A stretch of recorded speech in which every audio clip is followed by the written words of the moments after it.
জয় গৌর, জয় নিতাই। আজ 19শে আশ্বিন 1432 ও 6ই অক্টোবর 2025 সোমবার, কোজাগরী লক্ষ্মী পূজা। এই কোজাগরী লক্ষ্মী পূজার দিনে আমি শ্রী চৈতন্য চরিতামৃত পাঠ করছি। আজ আমি পাঠ করছি শ্রী চৈতন্য চরিতামৃতের মধ্যলীলা প্রথম খণ্ড, দশম পরিচ্ছেদ। শ্রী চৈতন্য মহাপ্রভুর জগন্নাথ পুরীতে প্রত্যাবর্তন এবং বৈষ্ণব সহ মিলনের শ্লোক 1 থেকে 11। নারায়ণ হে নারায়ণ, ভবভয় হরিণম নারায়ণ। দশম পরিচ্ছেদ। শ্রী চৈতন্য মহাপ্রভুর জগন্নাথ পুরীতে প্রত্যাবর্তন এবং বৈষ্ণব সহ মিলন। শ্রী চৈতন্য মহাপ্রভু যখন দক্ষিণ ভারতে তীর্থ পর্যটন করছিলেন, তখন সার্বভৌম ভট্টাচার্যের সঙ্গে মহারাজ প্রতাপরুদ্রের অনেক কথোপকথন হয়।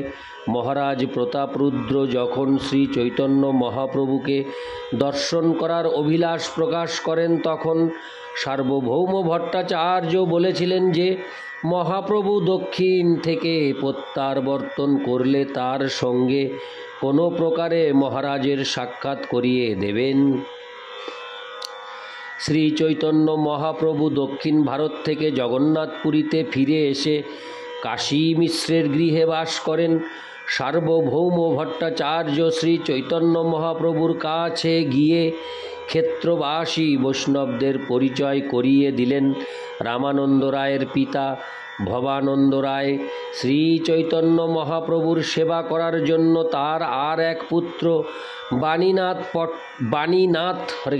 বাণীনাথ পট্টনায়ককে মহাপ্রভুর কাছে রাখেন।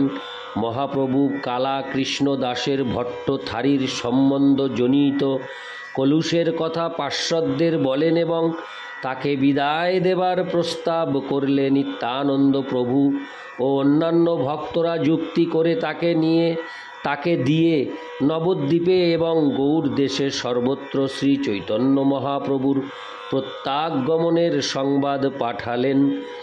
নবদ্বীপ আদি স্থানে সংবাদ গেলে ভক্তরা প্রভুর দর্শনে আসবার উদ্যোগ করতে লাগলেন।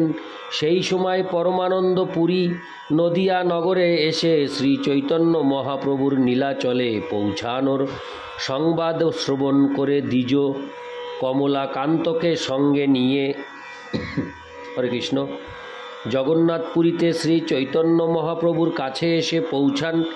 নবদ্বীপবাসী পুরুষোত্তম ভট্টাচার্য বারাণসীতে চৈতন্যানন্দ নামক গুরুর কাছে সন্ন্যাস গ্রহণ করে নিজেই স্বরূপ নাম গ্রহণ করে নীলাচলে শ্রী চৈতন্য মহাপ্রভুর চরণে এসে উপস্থিত হন।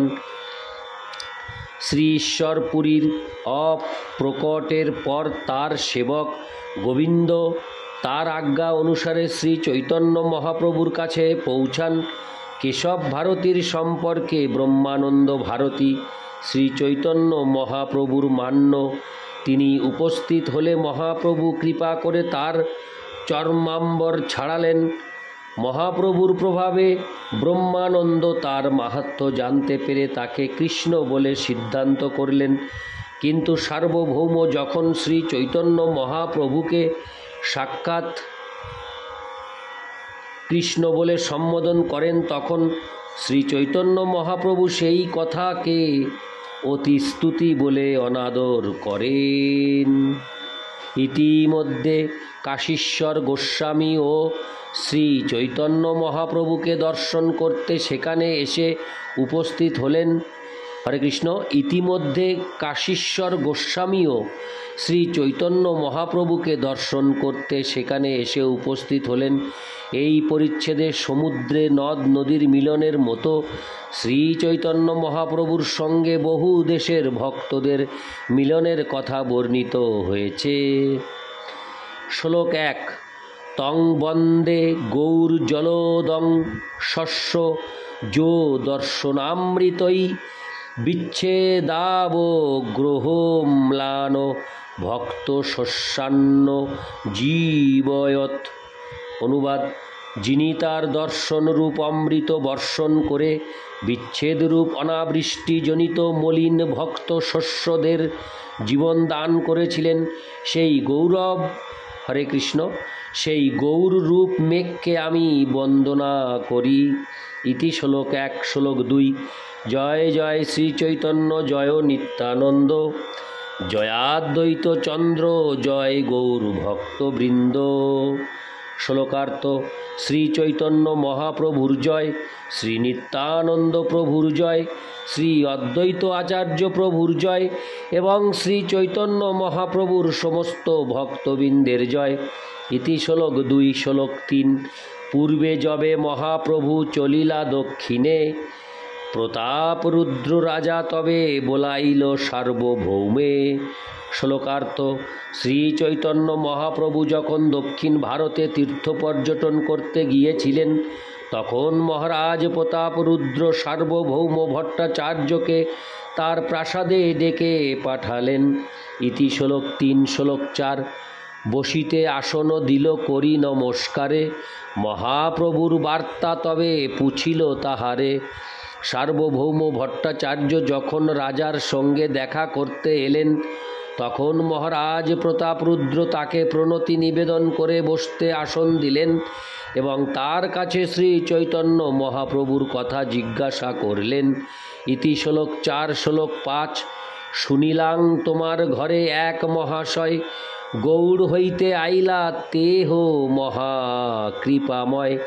শ্লোকার্থ: মহারাজ প্রতাপরুদ্র সার্বভৌম ভট্টাচার্যকে বললেন, আমি শুনলাম যে আপনার গৃহে গৌড়বঙ্গ থেকে এক মহাকৃপাময় মহাপুরুষ এসেছেন। ইতি শ্লোক 5, শ্লোক 6। তোমারে বহু কৃপা কইলা কহে সর্বজন, কৃপা করি করাহ মোরে তাহার দর্শন। শ্লোকার্থ: সকলেই বলছে যে তিনি আপনাকে বহু কৃপা করেছেন, কৃপা করে আপনি আমাকে তার দর্শন করান। ইতি শ্লোক 6, শ্লোক 7। ভট্ট কহে যে শুনিলা সব সত্য হয়, তার দর্শন তোমার ঘটন না হয়। শ্লোকার্থ: তখন সার্বভৌম ভট্টাচার্য উত্তর দিলেন, আপনি যা শুনেছেন তা সত্য, কিন্তু আপনার সঙ্গে তার সাক্ষাৎকার ঘটানো খুবই কঠিন। ইতি শ্লোক 7, শ্লোক 8। বিরক্ত সন্ন্যাসী তেহ রহেন নির্জনে, স্বপ্নেহ না করেন তেহ রাজদর্শনে। শ্লোকার্থ: তিনি একজন বিরক্ত সন্ন্যাসী এবং তিনি নির্জনে থাকেন, স্বপ্নেও তিনি রাজদর্শন করেন না। ইতি শ্লোক 8, শ্লোক 9। তথাপি প্রকারে তোমা করাইতাম দর্শন, সম্প্রতি করিলা তেহ দক্ষিণ গমন। শ্লোকার্থ: তবুও কোনো প্রকারে আমি আপনার সঙ্গে তার সাক্ষাৎকার করাতাম, কিন্তু সম্প্রতি তিনি দক্ষিণ ভারতে গমন করেছেন। ইতি শ্লোক 9, শ্লোক 10 ও 11। রাজা কহে জগন্নাথ ছাড়ি কেনে গেলা, ভট্ট কহে মহান্তের এই এক লীলা। তীর্থ পবিত্র করিতে করে তীর্থ ভ্রমণ, সেই ছলে নিস্তারয়ে সাংসারিক জন।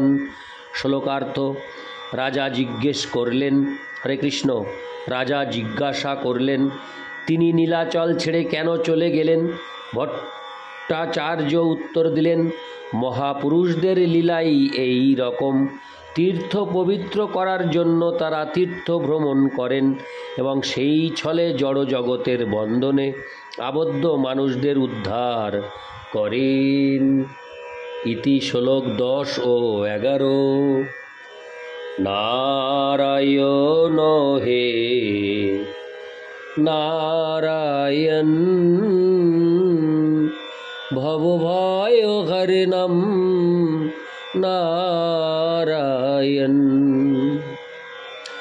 লক্ষ্মীকান্তম কমলনয়নম, মঙ্গল চরণম নারায়ণ। জয় গৌর, জয় নিতাই।